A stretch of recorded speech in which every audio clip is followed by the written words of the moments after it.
Hello मेरे दोस्तों, स्वागत है आप सभी का आपके अपने YouTube channel SS study material पर। दोस्तों, हम लोग देख रहे हैं डिजास्टर मैनेजमेंट का कुछ इंपॉर्टेंट क्वेश्चन को। ठीक है, सेमेस्टर 2 सेक 2 का डिजास्टर मैनेजमेंट जिनका भी उनके लिए कुछ इंपॉर्टेंट क्वेश्चन है ये सब।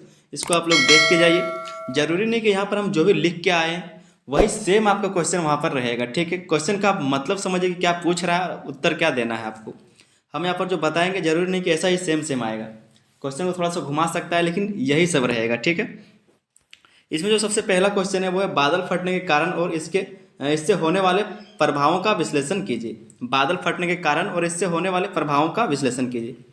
बादल फटने से रिलेटेड कोई भी बात पूछता है या फिर कोई भी क्वेश्चन पूछता है आपसे, आप इसको अगर इस क्वेश्चन को समझ लिए तो आप उसको भी लिख सकेंगे। ठीक है, इसीलिए चैनल पर मेरा वीडियो डाला हुआ है, आप जाके उसको देख लीजिए और समझने का कोशिश कीजिए। ठीक है, पहला क्वेश्चन क्या था, तो बादल फटने के कारण और इससे होने वाले प्रभावों का विश्लेषण कीजिए। दूसरा क्वेश्चन है आपका ग्लेशियर झील विस्फोट बाढ़ क्या है और यह कैसे होती है। मतलब कि ग्लेशियर जो झील है उससे जो विस्फोट होता है, उससे जो बाढ़ आता है वो क्या है और यह कैसे होता है। ठीक है, और ये कैसे होता है इसके बारे में जानना है, इसके बारे में लिखना है। तीसरा क्वेश्चन है आपका कि आपदा क्या है, इसकी परिभाषा, प्रकार और मुख्य विशेषताओं का वर्णन करें। ये क्वेश्चन का भी आंसर मेरे चैनल पर पहले से डाला हुआ है, आप जाके इसको देख सकते हैं, बहुत ही अच्छे से आपको समझ में आ जाएगा। चौथा क्वेश्चन का अगर बात करें तो चौथा क्वेश्चन है आपका कि भूकंप के कारण और परिणामों की विवेचना करें। भूकंप से रिलेटेड बहुत सारे क्वेश्चन बनते हैं लेकिन जो इंपॉर्टेंट है आपका भूकंप से रिलेटेड क्वेश्चन पूछा जाता है हर बार, तो इस बार भी आएगा ही आएगा। ठीक है, तो ये दोनों क्वेश्चन आप लोग को करके जाना है। भूकंप के कारण और परिणामों की विवेचना करें, भूकंप आपदा के समय करने एवं नहीं करने की व्याख्या करें। पिछले साल का बात करें अगर सेमेस्टर 3 का, जिनका सेशन 22 से 26 था, उनको भूकंप के बारे में पूछा गया था लेकिन विश्व के बारे में कि विश्व में भूकंप का कारण बताइए और इसमें विश्व का जो भूकंप है वो कहाँ कहाँ होता है उसके वितरण को भी बताना था।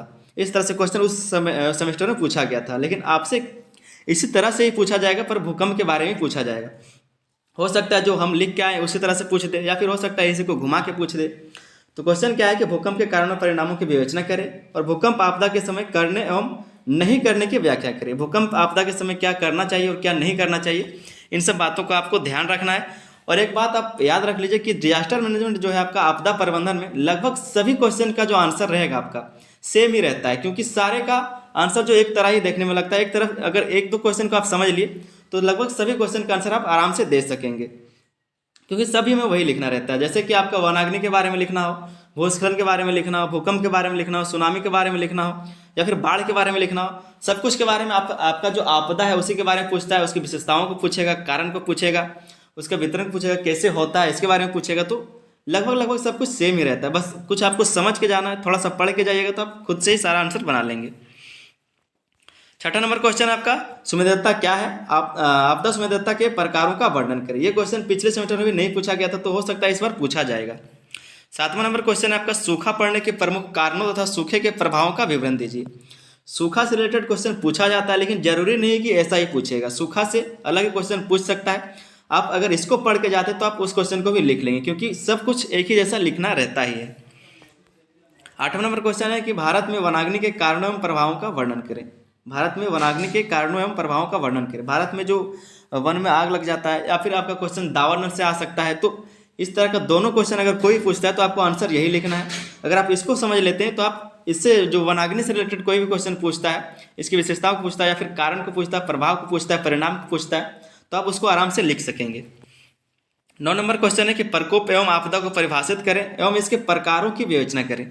प्रकोप और आपदा को पहले परिभाषित करना है। प्रकोप क्या होता है, डर क्या होता है, और आपदा जो आपदा होता है, डिजास्टर होता है, उसके बारे में बताना है। और फिर इसके प्रकारों की विवेचना करना, मतलब फिर इसके इन दोनों का प्रकार के बारे में बताना है कि क्या क्या होता है।